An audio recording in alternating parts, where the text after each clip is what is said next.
तो अपन फिजिक्स के पेपर में जो 100% आने वाले प्रश्न हैं उसके बारे में बता रहे थे। इससे पहले मैंने एक वीडियो डाला था, अगर आपने वह वीडियो नहीं देखा है तो डिस्क्रिप्शन में मैंने लिंक दे रखी है, तो इस वीडियो को देखने के बाद आप उस वीडियो को देख सकते हैं। तो यहाँ पर मैं ना आपको फिजिक्स का पेपर बता रहा हूँ, ना अन्य कोई सामग्री यहाँ पे जो पेपर वायरल वाली है वह बता रहा हूँ। अगर यहाँ पर कोई भी पेपर वायरल करता हुआ मुझे व्यक्ति दिखाई देता है तो मैं उसकी सख्त है ना प्रशासन से उसकी शिकायत कर सकता हूँ। मैंने क्योंकि शिकायत करी हुई है, क्योंकि यहाँ पे पेपर डालना क्या होता है कि बच्चे पेपर की लालच में उस उन्हीं क्वेश्चनों को याद करते हैं, अपनी तैयारी नहीं करते हैं। और होता क्या है कि उनके चैनल पे तो व्यूज़ तगड़े आ जाते हैं, पर यहाँ पे विद्यार्थियों के भविष्य के साथ खिलवाड़ होता है। तो यहाँ पर अगर कोई मुझे दिखता है तो मैं तो डायरेक्ट प्रशासन से कह दूंगा। पर मैं यहाँ पे जो आपको बताने वाला हूँ वो इम्पोर्टेंट क्वेश्चन के रूप में यहाँ पे जो 100% आने वाले महत्वपूर्ण प्रश्न है वह बताने वाला हूँ। क्योंकि मेरा एक्सपीरियंस इतना काफ़ी तगड़ा है, क्योंकि इंग्लिश के पेपर में मैंने जो प्रश्न बताए थे 100% वही प्रश्न 100% वही प्रश्न देखने को मिले हैं। तो इसी बात को ध्यान में रखते हुए, उन्हीं एक्सपीरियंस को ध्यान में रखते हुए इस वीडियो के माध्यम से मैं इस वीडियो का पार्ट सेकंड लेके आया हूँ। तो यदि आप अपनी तैयारी पूरी रखते हैं और अगर तैयारी भी नहीं की है, केवल मात्र आप इन्हीं प्रश्नों को याद कर लेते हैं, तो मैं गारंटी ले रहा हूँ कि आपके अच्छे नंबर आने के अब पूरे पूरे चांस है। तो यहाँ पे अब अपन बात करते हैं जो इम्पोर्टेंट क्वेश्चन की सीरीज दूसरी चल रही है उसकी।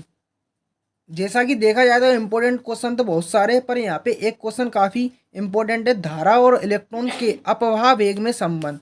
मतलब अनुगमन वेग और धारा घनत्व में आपको संबंध निकालने को कहेंगे। तो कुछ इस तरह से आप ये देख सकते हैं। सबसे पहले आप अनुगमन वेग की परिभाषा लिखेंगे। क्या होती है अनुगमन वेग की परिभाषा? किसी चालक में इलेक्ट्रॉन इलेक्ट्रॉन विद्युत क्षेत्र के प्रभाव से एक नियत औसत वेग से प्रभावित होते हैं। मतलब कि कोई एक तार है अपना, कोई एक लोहे की चीज़ है, उसमें अगर विद्युत धारा करंट प्रवाहित करें तो उसमें जो इलेक्ट्रॉन है, मतलब उसमें जो करंट है, एक समान रूप में बहता है। तो वो कौन सा वेग कहलाता है? अपना यहाँ पे अनुगमन वेग कहलाता है। इस नियत औसत वेग को कौन सा वेग कहते हैं? अनुगमन वेग कहते हैं।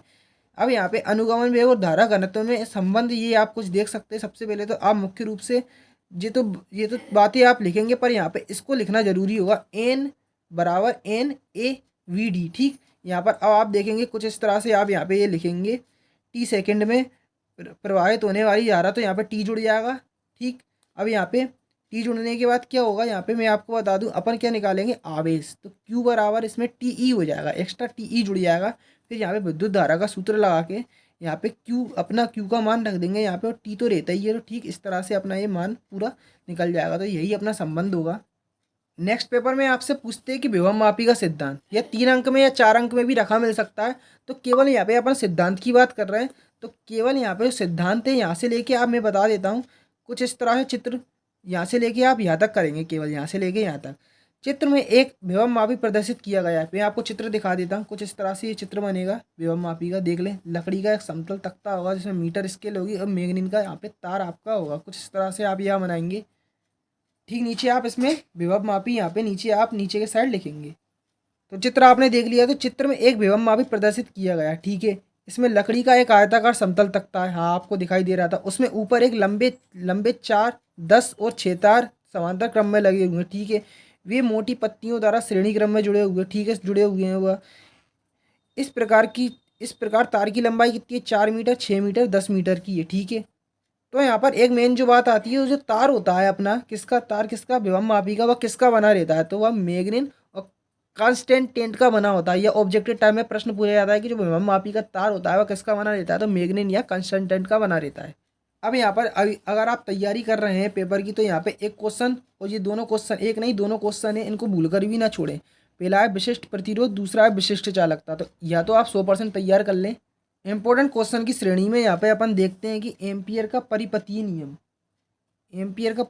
जो नियम है वह आपको तैयार अच्छे तरीके से कर लेना है। तो क्या है एम्पियर का परिपथीय नियम? तो यहाँ पर देख सकते हैं, किसी बंद वक्र के लिए चुंबकीय क्षेत्र बी का रेखीय समाकलन बंद वक्र द्वारा घेरे गए क्षेत्रफल में उपस्थित कुल धारा आई का 1/एप्सिलॉन गुना होता है। अर्थात यहाँ पे आपको दिखाता हूँ कैसे क्या लिखेंगे। तो यहाँ पे इसका जो है अपना सूत्र, यहाँ पे देख सकते हैं, समाकलन बी के ऊपर वेक्टर और डी टी बराबर μ0 = आई। ये आप 100% इस तरह से इसका क्या लिखेंगे, ये लिखना आपको ज़रूरी होगा। इंपॉर्टेंट क्वेश्चन की श्रेणी में अगला क्वेश्चन है चुंबकीय संबंधी गॉस का नियम लिखना है। तो चुंबकीय फ्लक्स संबंधी जो गॉस का नियम है मैं आपको समझाता हूँ। चुंबक संबंधी गॉस के नियम के अनुसार किसी भी बंद पृष्ठ से गुजरने वाला कुल चुंबकीय फ्लक्स शून्य होता है। तो समाकलन कुल का मतलब होता है कुल कुल को दर्शाना, ठीक। बी मतलब, तो यहाँ पे बी क्या है, यहाँ पे बी में आपको बताना चाहूंगा चुंबकीय क्षेत्र की तीव्रता, और ठीक यहाँ पे डीएल क्या है, उस पृष्ठ से गुजरने वाला विद्युत फ्लक्स। तो बराबर क्या होता है, जीरो अपना होता है। नेक्स्ट इंपॉर्टेंट अगला क्वेश्चन है, क्या है साइक्लोट्रॉन क्या है या किस तथ्य पर आधारित है। तो साइक्लोट्रॉन के बारे में बताता। साइक्लोट्रॉन एक ऐसी युक्ति है जिसका उपयोग धनावेशित कणों जैसे प्रोटॉन अल्फा कण को त्वरित करने में किया जाता है। तो जैसे जो ठोस मतलब जो कैसे कण होते हैं, मतलब कैसे धनावेशित, जैसे प्रोटॉन होता है अल्फा कण, इनको मतलब त्वरित करना, मतलब एक स्थान से दूसरे स्थान तक ले जाना, इनको त्वरित करने के लिए हमें इनको त्वरित करने में साइक्लोट्रॉन का उपयोग किया जाता है। तो इसका जो सिद्धांत है वह आपका पेपर में 100% आने के चांसेस है। तो क्या है, साइक्लोट्रॉन इस तथ्य पर आधारित है कि जब एक धनावेशित कण एक समान चुंबकीय क्षेत्र में लंबवत गति करता है, मतलब ये एक कण है और चुंबकीय क्षेत्र में तैनात गति करता है, लंबवत सीधी गति करता है, लंबवत गति करता है, तो विद्युत क्षेत्र द्वारा लगातार त्वरित होता रहता है, मतलब त्वरित होता रहता है। तो वह बढ़ती हुई त्रिज्या मतलब इसके मतलब ऐसे ये गति कर रहा है, बढ़ती हुई त्रिज्या, ऐसे ऐसे ये गति कर रहा है, तो बढ़ती हुई त्रिज्या बढ़ती हुई त्रिज्या में बढ़ती हुई त्रिज्या का सर्पिलाकार पथ का अनुसरण करता है। तो इस सर्पिलाकार पथ में घूम रहा है, मैंने आपको बताया उसकी चाल लगातार बढ़ती रहती है, जैसे जैसे धीरे धीरे बढ़ता जाता है तो वैसे वैसे उसकी चाल बढ़ती जाती है। अब यहाँ पर मोस्ट इंपॉर्टेंट प्रश्न है कि लोरेंज बल क्या है। लोरेंज बल की परिभाषा ही पूछ सकते हैं, तो लोरेंज बल की आप परिभाषा जरूर याद करके जाएं, ठीक। अब यहाँ पर चुंबकीय क्षेत्र रेखाओं के गुण, यहाँ विद्युत बल रेखा है, चुंबकीय क्षेत्र जो चुंबकीय बल रेखा है वह भी काफ़ी इंपॉर्टेंट है। तो इसको जरा समझेंगे अपन, क्या है दूसरा पॉइंट इसका याद कर लें आप। इन क्षेत्र रेखाओं के किसी भी बिंदु पर खींची गई स्पर्श रेखा उस बिंदु पर परिणामी क्षेत्र की दिशा को दर्शाती है। अब नेक्स्ट आप याद करेंगे क्या, कि ये रेखा चुंबक के बाहर उत्तर ध्रुव से दक्षिण ध्रुव तक, चुंबक के अंदर दक्षिण ध्रुव से उत्तर ध्रुव तक जाती है, अर्थात बंद वक्र यह बनाती हैं। इंपॉर्टेंट क्वेश्चन की श्रेणी में अगला क्वेश्चन आप देख सकते हैं, अमीटर और वोल्ट मीटर में दो अंतर आपको याद करना है। तो यहाँ पे ये बखूबी आप अंतर लिखे देख सकते हैं कि इसकी सहायता से परिपथ में बहने वाली धारा मापी जाती है। इसमें इसकी सहायता से परिपथ मतलब किसी परिपथ में बहने वाली धारा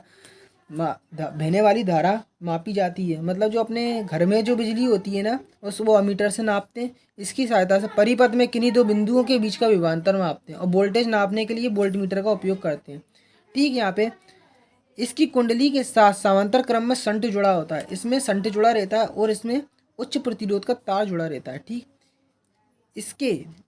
इसे परिपथ में श्रेणी क्रम में जोड़ा जाता है, इसे समांतर क्रम में जोड़ा जाता है। मोस्ट इंपोर्टेंट क्वेश्चन की श्रेणी में अगला क्वेश्चन आता है, चल कुंडली धारा मापी की कुंडली एल्यूमिनियम के फ्रेम पर क्यों लपेटी जाती है। तो जरा समझते हैं।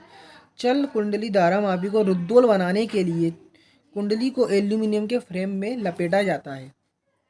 यहाँ पे मोस्ट इंपोर्टेंट पेपर में 100% रखा मिलने वाला है, संभावित मेरे को प्रश्न लग रहा है कि साइक्लोट्रॉन की आवृत्ति के लिए व्यंजक निकालो। तो यहाँ पे आपको थोड़ा वो साइक्लोट्रॉन के बारे में बताना होगा, जो कि मैंने पहले ही आपको बता दिया था। थोड़ा वो सिद्धांत आप लिखना चाहें तो यहाँ से लेके आप प्रश्न में निकालेंगे अपना, यहाँ से लेके यहाँ तक आप लिख लें इसका, ठीक। अब यहाँ पे यह आपको बिल्कुल भी लिखने की ज़रूरत नहीं है। सबसे पहले अपन आवर्तकाल के लिए निकालेंगे। तो माना एक वृत्ताकार मार्ग में गति करने के लिए लगा समय टी है और डीज की ध्रुवता T/2 है। तो ठीक, यहाँ पे T/2 लिखेंगे बराबर टी लिखेंगे, ठीक। यहाँ पे पाई एम क्यू बी, ठीक, देख सकते हैं। तो इस तरह से आप ये पूरा सोल्व करेंगे। अब साइक्लोट्रॉन की आवृत्ति, तो साइक्लोट्रॉन की आवृत्ति के लिए यहाँ पर आप देख सकते हैं साइक्लोट्रॉन आवृत्ति को चुंबकीय अनुनादी आवृत्ति भी कहते हैं। इस तरह से आप यह नीचे लिखेंगे। अब यहाँ पे आपसे पूछेंगे कि धारा मापी की सुग्राह्यता कैसे बढ़ाई जा सकती है। तो इसके आप कुछ पॉइंट याद कर लें।